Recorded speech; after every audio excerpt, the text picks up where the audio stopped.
Vendredi matin, au Monument aux Morts, s'est déroulée la cérémonie commémorative de l'armistice du 11 novembre 1918. Une cérémonie qui a débuté par le traditionnel dépôt de gerbes de fleurs par Lionel Fournier, maire de Rombat, et Albert Délinger, vice-président de l'UNC.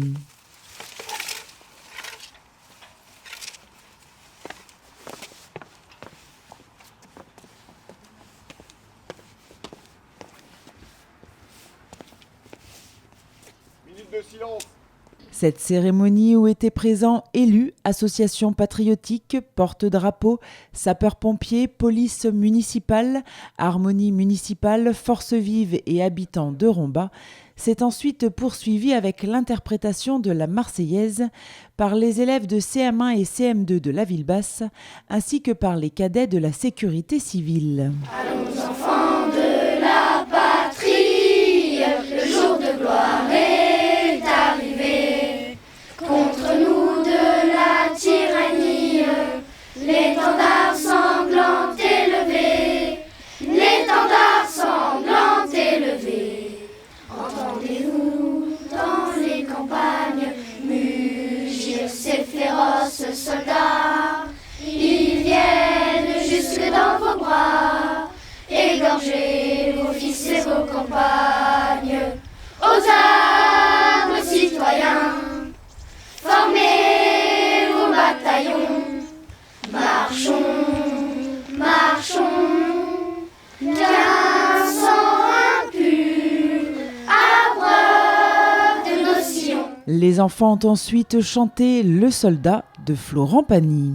À l'heure où l'amour passe dans les fleurs à mes pieds, de la boue qui s'en va, des godasses et des rats. Je revois tes yeux clairs, j'essaye d'imaginer l'hiver auprès de toi.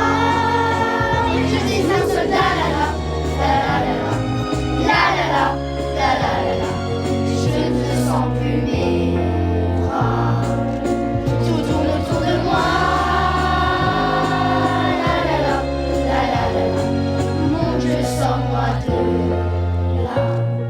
Albert Délinger a ensuite pris la parole pour rendre hommage à tous les morts tombés pour la France. La France commémore l'armistice qui a suspendu les hostilités entre les belligérants de la Grande Guerre, 1914-1918. Guerre qui a fait plus de 18 millions de morts et bouleversé l'ordre mondial. Le traité de Versailles, signé le 28 juin 1919, a remodelé l'Europe dans tous les domaines avec les conséquences que nous connaissons. Le souvenir de la Deuxième Guerre mondiale est là pour nous le rappeler. En 1922, à la demande des associations d'anciens combattants, dont l'Union nationale des combattants, le Parlement français, par la loi du 24 octobre, a déclaré le 11 novembre fête nationale. Longtemps demeuré le jour anniversaire de l'armistice et de la commémoration de la victoire et de la paix, la célébration du 11 novembre rend désormais, par la loi du 28 février 2012, hommage à tous les morts pour la France, civils ou militaires. En 2022 a été commémoré le 60e anniversaire de la fin de la guerre d'Algérie.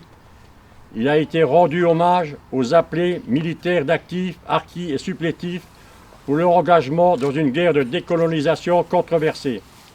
Ils ont sacrifié leur jeunesse et n'ont pas démérité. N'oublions pas les victimes civiles de ce conflit, du seul fait qu'ils étaient français.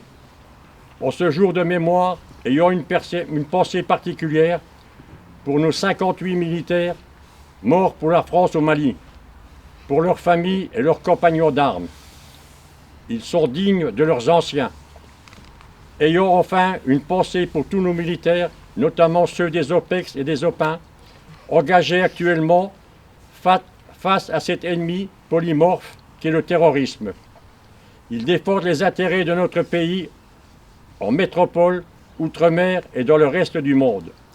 Ils contribuent au rayonnement des valeurs de la République, liberté, égalité, fraternité, ciment de notre cohésion.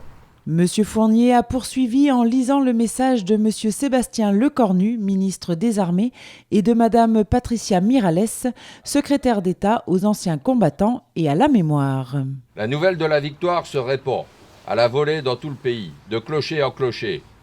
L'écho du clairon vient annoncer la fin d'un conflit qui a éprouvé le monde et décimé les hommes.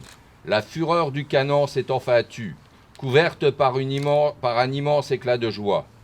11 novembre 1918, il est 11 h, c'est l'armistice. Pour des millions de soldats venus du monde entier, c'est la fin de 4 terribles années de combat. Le soulagement est immense.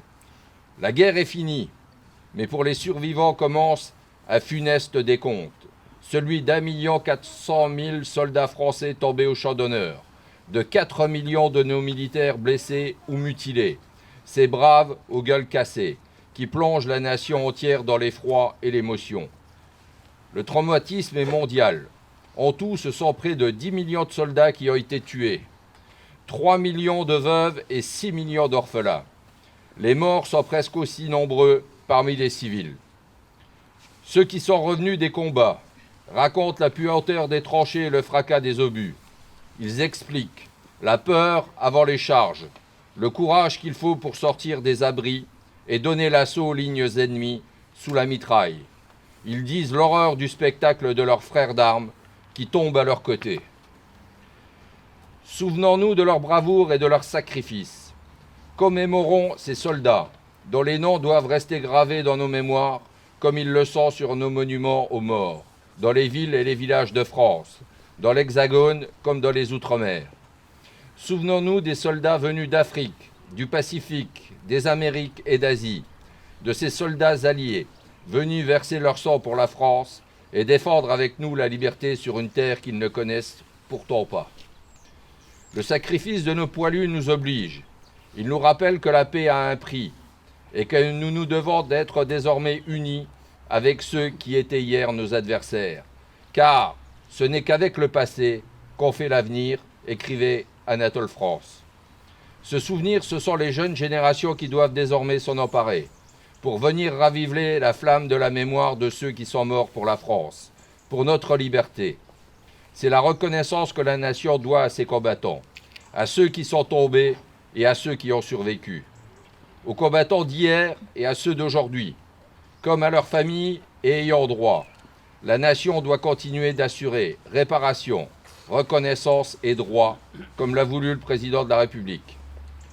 Cette année, nous honorons 2 soldats morts pour la France au Mali, le maréchal des logis chef Adrien Quélin et le brigadier chef Alexandre Martin. Honorons leur sacrifice et celui de tous les soldats qui ont versé leur sang pour la France. Le monde était convaincu en 1918 que la Première Guerre mondiale devait être la der des der, la dernière des dernières.